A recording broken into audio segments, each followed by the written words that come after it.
নবীজি বলেন, তোমার ঈমান খাঁটি করো, অল্প আমল নাজাতের জন্য যথেষ্ট হয়ে যাবে।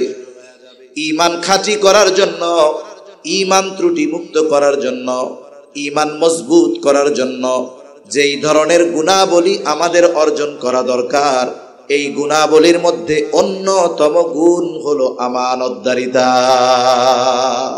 এক নাম্বার, আমরা আমানতদারিতা অর্জন করব লেনদেনের ক্ষেত্রে। আদান প্রদান লেনদেনের ক্ষেত্রে আমাদেরকে আমানতদার হতে হবে। কেউ যদি আমার কাছে কোনো আমানতের বস্তু রাখে, কোনো বস্তু আমানত রাখে, ওটা যত লোভনীয় হোক না কেন, যত দামি হোক না কেন, ওই আমানতের বস্তু তাকে ফিরিয়ে দিতে হবে। যদিও বা ওই ব্যক্তি ভুলেও যায়। কেউ যদি আমার কাছে কোনো আমানতের বস্তু রাখে, কোনো সম্পদ রাখে, টাকা পয়সা রাখে, ওই মালিক যদি এটা ভুলেও যায়, ওই মালিকের হক তার কাছে ফিরিয়ে দেওয়ার নির্দেশ আমাদের দিয়েছেন কে? এজন্য কেউ যদি আমার কাছে কোনো পাওনা থাকে, সেটা আমানতের হোক আর সাধারণ হক হোক, আমানতের হোক চাই সাধারণ কোনো হক হোক, কারো হক যদি আমার কাছে থাকে, হকদার যদি ভুলেও যায়, হকদারের কাছে হক পৌঁছে দেওয়ার দায়িত্ব আমার। আমাদের দেশের মানুষ অনেক সময় ইবাদত করে কিন্তু মানুষের হকের ব্যাপারে সচেতন নয়। অনেক মানুষ চিন্তা করে আমার ইবাদত আমাকে পরকালে নাজাত দিয়ে দিবে। এই জন্য অনেক মানুষ ইবাদত করে কিন্তু মানুষের হক নষ্ট করে। অথচ এই ছোট্ট ছোট্ট মানুষের হকগুলো কিয়ামতে তার আমল বরবাদ হওয়ার কারণ হবে। কিয়ামতের দিন হয়তো তার আমল করবার পরেও এই যে মানুষের হক নষ্ট করেছে, এই কারণে জান্নাতে যাওয়া কঠিন হয়ে যাবে। এজন্য আমাদের প্রত্যেকটা মানুষের জীবন এমন হওয়া দরকার, আমি আপনি দুনিয়া থেকে চলে যাবার পর কেউ যেন এ কথা না বলতে পারে এই ব্যক্তি আমার হক মেরে খেয়েছে, এই ব্যক্তি আমার সম্পদ গ্রাস করেছে, এই ধরনের কথা যেন কোনো মানুষ না বলতে পারে। এজন্য অর্থনৈতিক হক হোক আর আচরণগত হক হোক, কোনো মানুষের কোনোভাবে হক নষ্ট করা ঠিক নয়। রাসূলুল্লাহ সাল্লাল্লাহু আলাইহি ওয়াসাল্লাম বলেন, তোমরা ওই দিনকে ভয় করো যেই দিন আল্লাহ তাআলা বাদী বিবাদীর মধ্যে ফয়সালা করবে। নবীজি বলেন, দুনিয়াতে কেউ যদি কোনো মুসলমানকে অন্যায়ভাবে কথার দ্বারাও কষ্ট দিয়ে থাকে, কেউ যদি কথার মাধ্যমে কারো হক দুনিয়ায় নষ্ট করে থাকে, নবী বলেন কিয়ামতের দিন এই বিষয়টার ফয়সালাও আল্লাহ তাআলা করবে। এজন্য আমানত তো অনেক বড় জিনিস, সাধারণভাবে কথার মাধ্যমেও যেন অপর মুসলমানের হক আমার আপনার দ্বারা নষ্ট না হয়, এ ব্যাপারে আমরা সচেষ্ট থাকবো ইনশাআল্লাহ। তাহলে এক নাম্বার, লেনদেনের ক্ষেত্রে আমরা হব আমানতদার। দুই নাম্বার, শুধু লেনদেনের ক্ষেত্রেই আমানতদারিতা নয়, বলে কোথাও কিন্তু আমানত হয়। ক্বালা রাসূলুল্লাহ সাল্লাল্লাহু আলাইহি ওয়াসাল্লাম, নবীজি সাল্লাল্লাহু আলাইহি ওয়াসাল্লাম বলেন, ইযা হাদ্দাসার রাজুলু সুম্মা ইলতাফাতা ফাহিয়া আমানাতুন। নবীজি বলেন, যখন কোনো মানুষ কথা বলে আর এদিকে সেদিকে তাকায়, ফাহিয়া আমানাতুন, এদিক সেদিক তাকিয়ে সে যে কথা বলে, ওই কথাটা যার কাছে বলে ওই কথাটা আমানত হয়ে যায়। অনেক সময় অনেক মানুষ আছে এমন কিছু কথা আমার আপনার কাছে বিশ্বস্ততার কারণে বলে, যেই কথাগুলো যদি সমাজের মানুষ জেনে যায় তার সম্মান নষ্ট হয়ে যাবে, মানুষের কাছে লজ্জা পাবে। এই জন্য সে কি করে, আমার আপনার কাছে তার দিলের ব্যথাটাকে হালকা করার জন্য গোপনে আইসা বলে। বলার সময় দেখা যায় ডানে বামে পেছনে তাকায়। কেন তাকায়? বলে স্বাভাবিক আমরা বুঝতে পারি এই ব্যক্তি যখন ডানে বামে তাকাচ্ছে, বোঝা যায় সে চায় না তার এই কথা আমি ব্যতীত অন্য কেউ শুনুক, ঠিক না? কিন্তু আমাদের অভ্যাস হলো এর ব্যতিক্রম। কোন ব্যক্তি যদি কথা বলার পর আমার আপনার কাছে বলে, হুজুর কথাটা আপনাকে বললাম, আর কাউরে বললেন না, কাজ সারা। দেখা যায় লোকটা আমাদের চোখের আড়াল হওয়ার আগে আমার পাশের আরেকজনকে ডাক দিয়ে আমি বলি, ভাই এদিকে আসেন। লোকটাকে চিনেন? বলে হ্যাঁ চিনি। বলে আমাকে খুব বিশ্বাস করে, আমার কাছে তার গোপন একটা বিষয় বলছে, কারো কাছে বলতে মানা করেছে, আমি আপনার কাছে শুধু বললাম, আপনি কাউরে বললেন না। বলেন তো এরকম বলার লোক আছে না নাই? এইবারও যাই আর একজনের কাছে কয়, যাই হুজুর কেমন? কয় ভালো। বলে হুজুর আমারে খুব বিশ্বাস করে, অমকের ব্যাপারে এই গোপন কথাটা বলছে, কারো কাছে বলতে মানা করছে, আমি শুধু তোমারে বললাম, তুমি কাউরে বইলো না। এইভাবে একের পর এক একজন আরেকজনের কাছে বলে, আর বলে আমি তোমারে বললাম, তুমি কাউরে বইলো না। এভাবে বলতে বলতে দেখা যায় সকালের ওই কথা যেটা কারো কাছে বলা বানা ছিল, ওই কথা 100 জনের কাছে পৌঁছায়া যায়। কিন্তু প্রথম যে খেয়ানত করছে সে কয়জনের কাছে বলছে? জোরে বলেন না, কয়জনের কাছে কথা পৌঁছাইছে? কয়শো জনের কাছে? বলেন তো খেয়ানত কি একটা আছে না 100টা হইছে? এই 100 জনের কাছে পৌঁছানোর জন্য দায়ীকে প্রথম যে বলছে সে। নবীজি সাল্লাল্লাহু আলাইহি ওয়াসাল্লাম বলেন, কারো দ্বারা যখন কোনো ভালো কাজের সূচনা হয়, ওই ভালো কাজ যতদিন চলে, যতজন করে, বলে শুরু যারা করছে ওই ভালো কাজের সমপরিমাণ সওয়াব অটোমেটিক তাদের আমলনামায় যোগ হয়ে যায়। আবার নবীজি বলেন, যখন কারো দ্বারা কোনো মন্দ কাজের সূচনা হয়, ওই মন্দ কাজ যতজন করে আর যতদিন চলে, বলে শুরু যার দ্বারা হয়েছে সবার মন্দ কাজের সমপরিমাণ গুনাহ তার আমলনামায় যোগ হয়ে যায়। নবীজি বলেন, এই পৃথিবীতে সর্বপ্রথম অন্যায়ভাবে হত্যাকাণ্ড শুরু হয়েছে আদম আলাইহিস সালামের এক সন্তানের দ্বারা। এই দুনিয়ায় কিয়ামত পর্যন্ত যত অন্যায় হত্যাকাণ্ড সংগঠিত হবে, সব হত্যাকাণ্ডের সমপরিমাণ গুনাহ আদম আলাইহিস সালামের ওই হত্যাকারী সন্তানের আমলনামায় যোগ হয়ে যাবে। এজন্য খেয়ানত যেহেতু আমার দ্বারা শুরু হয়েছে, বলে এরপরে যতজন খেয়ানত করছে সকলের খেয়ানতের সমপরিমাণ গুনাহ প্রথম যে করেছে তার আমলনামায় যোগ হয়ে যাবে। এই জন্য মনে রাখতে হবে, কোথাও খেয়ানত আমাদের খাসলাত হলো, অভ্যাস হলো, যখন কারো সাথে সম্পর্ক ভালো থাকে তার বিষয়গুলো আমরা হেফাজত করি। যদি কোনো কারণে তার সাথে আমার দ্বন্দ্ব হয়, তার সাথে দূরত্বের সৃষ্টি হয়, অনেক সময় তার ব্যক্তিগত গোপন বিষয়গুলোকে আমরা অস্ত্র বানায়া ফেলি। কি বলে, এই মিয়া বেশি কথা কইও না, তোমার ব্যাপারে কিন্তু আমার এইগুলা জানা আছে, বেশি কথা কইলে ফাঁস করে দিব। বলে কি বলে না? শুধু কি বন্ধু আর কাছের মানুষের হেফাজত করতে হবে আমানতের, যে শত্রু তার আমানতের হেফাজত করতে হবে না? হবে। রহমাতুল লিল আলামিন, তিনি ছিলেন সর্বোচ্চ আমানতদার। আমানতের সর্বোত্তম উপমা তিনি দেখায় গেছে। কাফেরদের মাত্রাতিরিক্ত জুলুম অত্যাচার যখন শুরু হলো, নবীজি মক্কা থেকে মদিনায় হিজরত করবে, কাফেররাও দারুন নাদওয়ার মধ্যে সিদ্ধান্ত নিয়েছে মুহাম্মদকে ছেড়ে দেওয়া যাবে না, মুহাম্মদকে হাতছাড়া করা যাবে না। সে যদি এই দেশ ছেড়ে অন্য কোথাও হিজরত করে চলে যায়, ওইখানে সুসংগঠিত হয়ে আমাদের উপরে আক্রমণ চালাবে, এই সুযোগ দেওয়া যাবে না। মুহাম্মদকে চিরতরে শেষ করে দিতে হবে। কিভাবে করা যায়?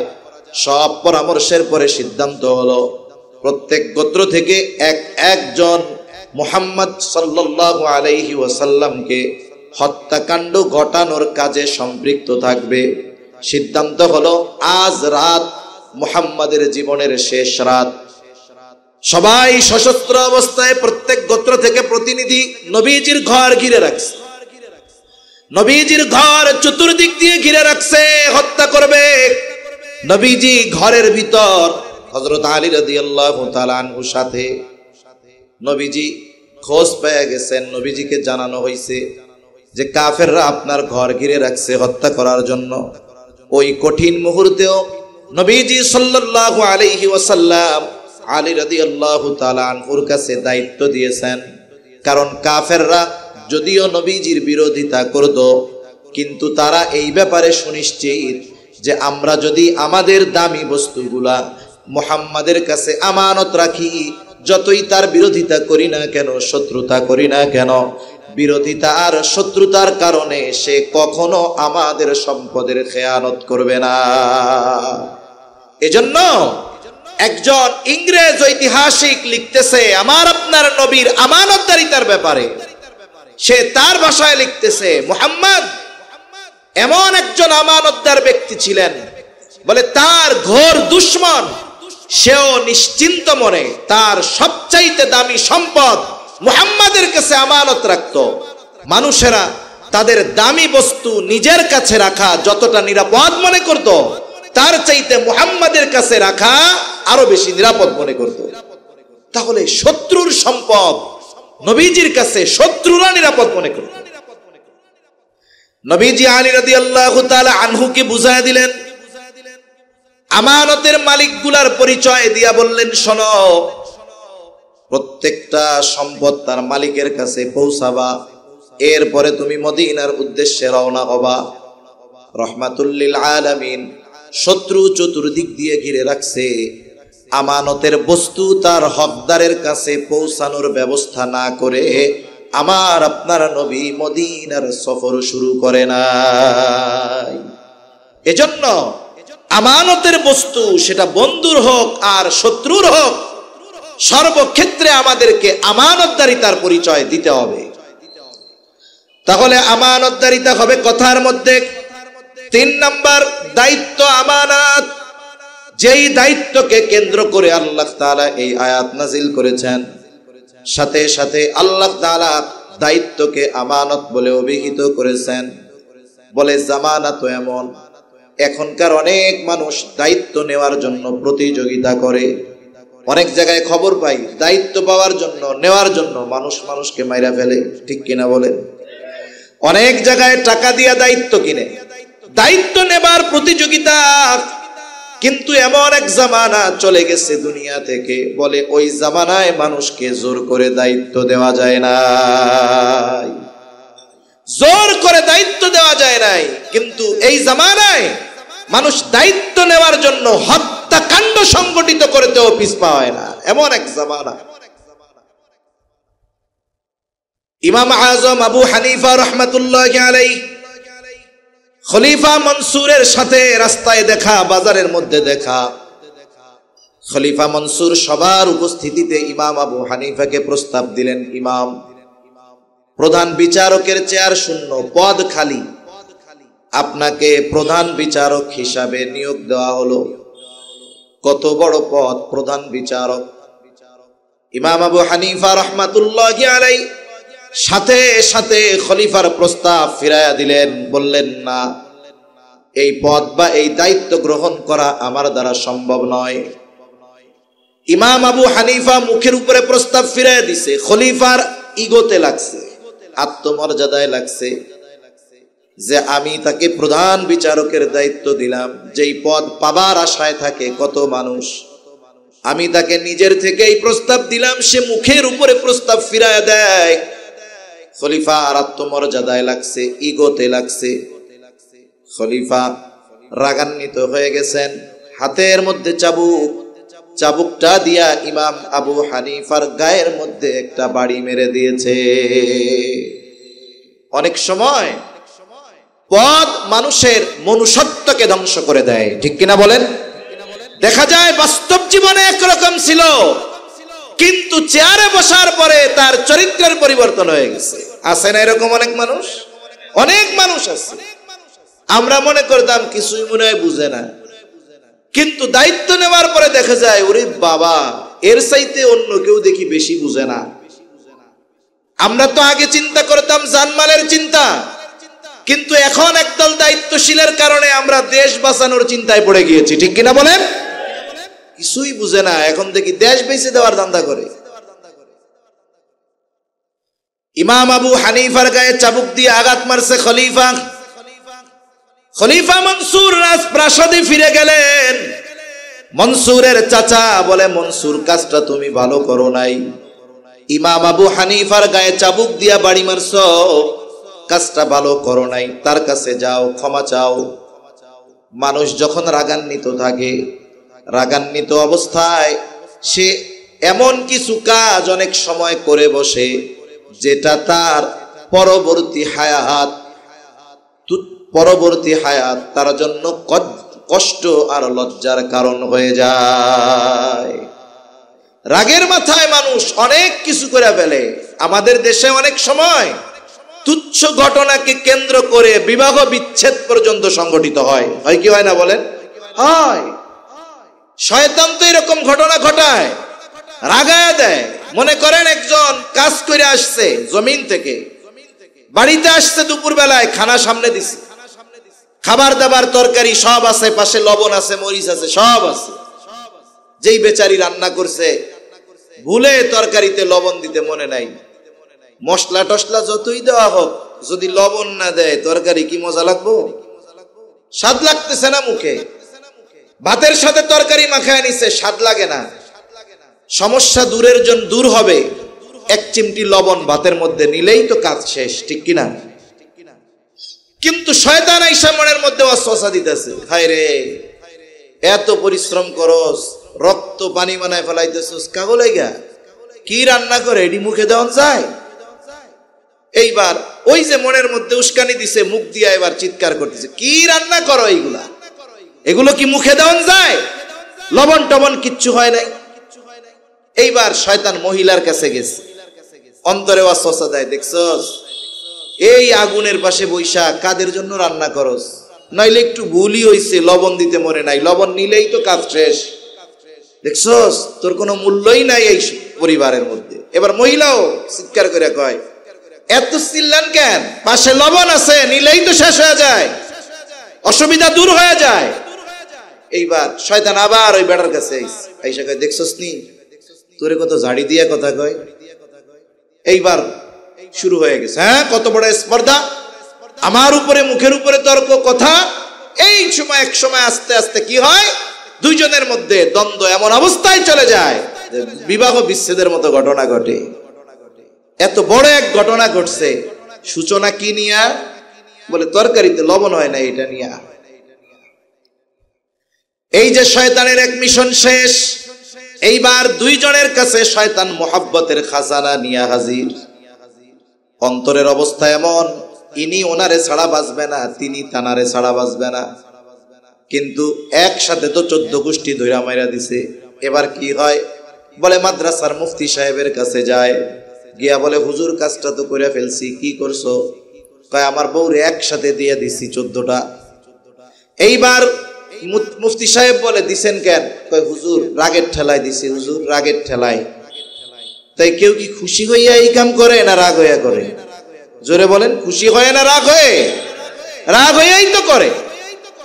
এই জন্য একটা শিক্ষা আমাদের রাখতে হবে যে রাগান্বিত অবস্থায় কোনো সিদ্ধান্ত নেওয়া যাবে না।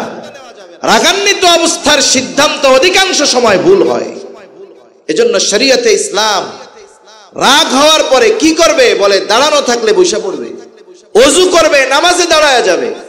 স্বাভাবিকভাবে যদি যার সাথে রাগ তার থেকে একটু পৃথক হয়ে যাবে, তাহলে আশা করা যায় কিছু সময় পর রাগটা ঠান্ডা হয়ে যাবে, ঠিক কিনা বলেন?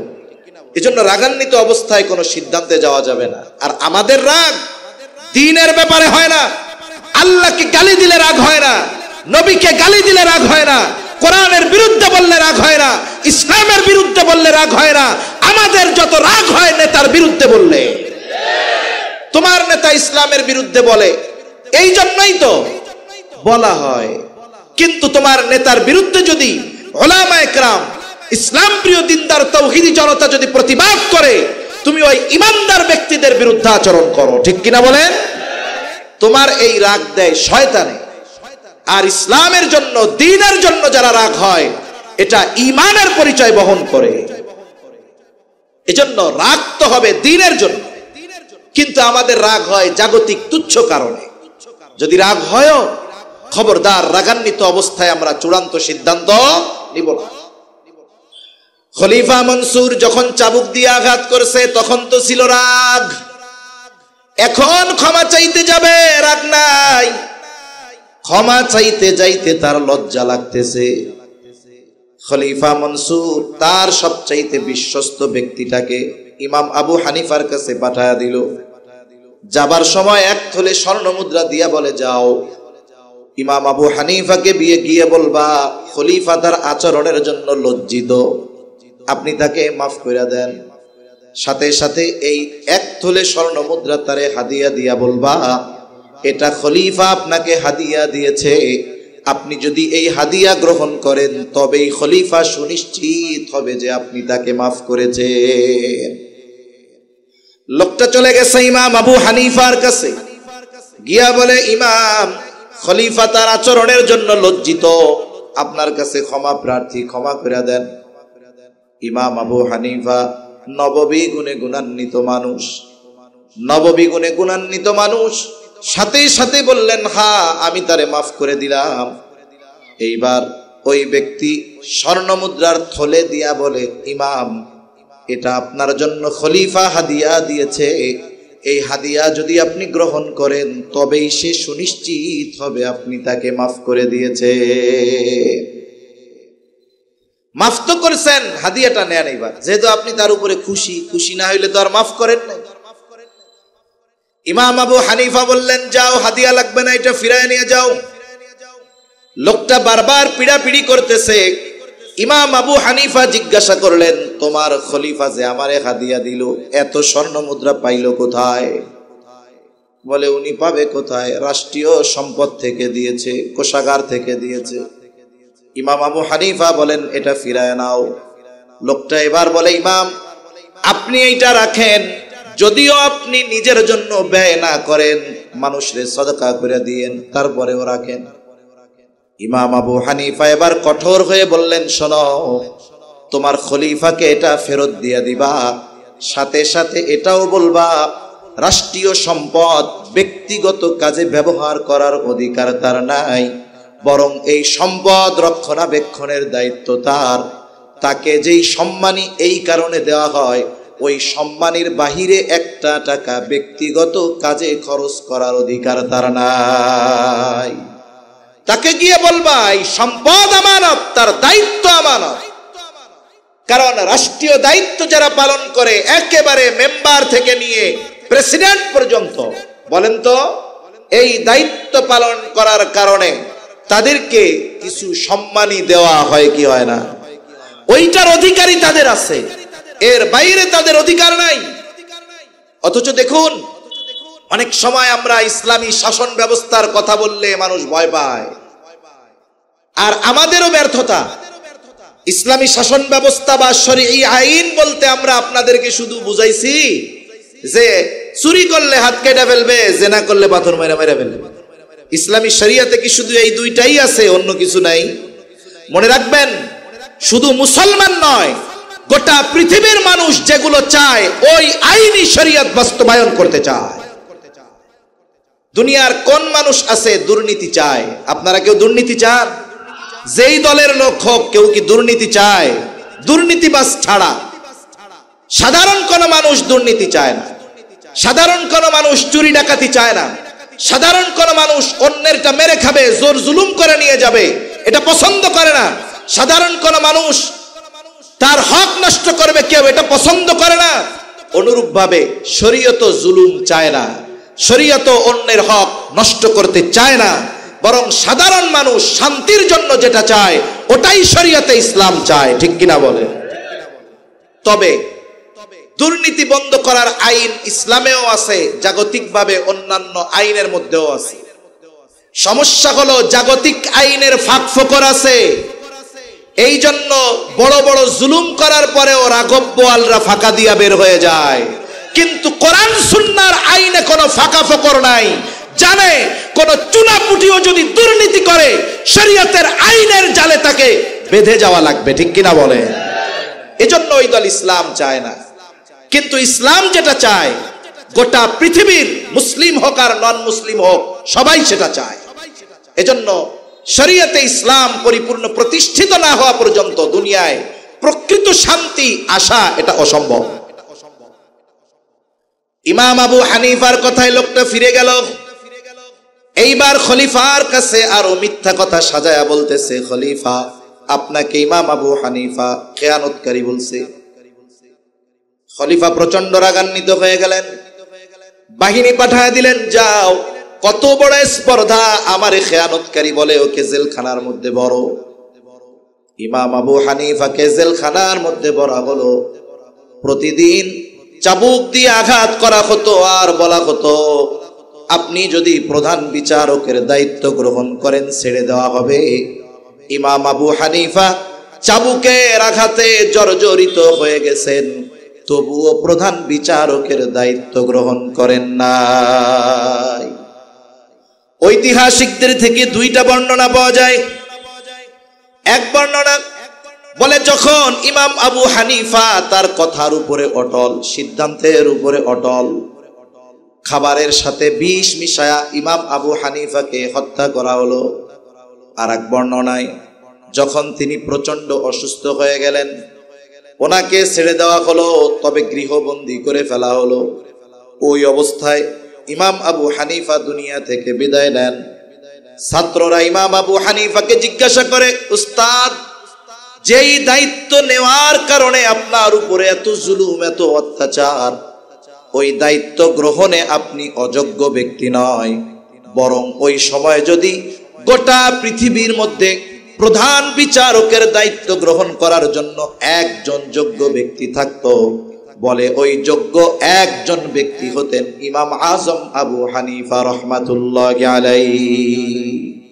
আপনি যোগ্য হওয়ার পরেও দায়িত্ব নেন নাই কেন? অথচ অযোগ্যরা টাকা দিয়ে, পাওয়ার দিয়ে মানুষকে জুলুম করে দায়িত্ব নেওয়ার প্রতিযোগিতা করে। করে কি করে না বলেন? করে। বিগত সরকারের সময় যখন দলীয় মার্কায় নির্বাচন চলতেছে, দলীয় মার্কায় আসলে মানুষের ব্যক্তি নির্বাচনের কিছু সুযোগ ছিল। এক সময় ইউনিয়ন পরিষদে দল না ব্যক্তিকে ভালো এটা নির্বাচন করা যেত, কিন্তু যখন স্থানীয় সরকারের নির্বাচনগুলাও দলীয় মার্কায় দেওয়া হইল, তখন ওই তাহাজ্জুদের সময়ের ভোট ওই জায়গায় শুরু হয়ে গেল। বুঝেন নাই? আমরা তো তাহাজ্জুদের গল্প শুনছি, তাহাজ্জুদের সময় ভোটও চলতো। এখন এক এলাকায় ক্ষমতাসীন দলের মার্কা সবাই চায়, চিন্তা করে মার্কা শুধু নিতে পারলে হয়, চেয়ারম্যান হওয়া আমার কিছু করা লাগবে না, এমনিই হয়ে যাবো, অটো পাস হয়ে যাবে। আবার বাজারের নিয়ম কি? বলে কোন পণ্যের যদি চাহিদা থাকে, সেই পণ্য যদি কম হয়, ক্রেতা যদি বেশি হয়, তাইলে ওই 2 টাকার মাল 50 টাকা হয়ে যায়। ঠিক না? 2 টাকার মাল 50 টাকা হয়ে যায়। করোনার সময় আমরা অধিকাংশ মানুষ মাস্ক কি জিনিস এটা চিন্তাই না। অনেকের যদি বলা হইতো মাস্ক চিনো, ও কইতো খায় না, মাথায় দেয়।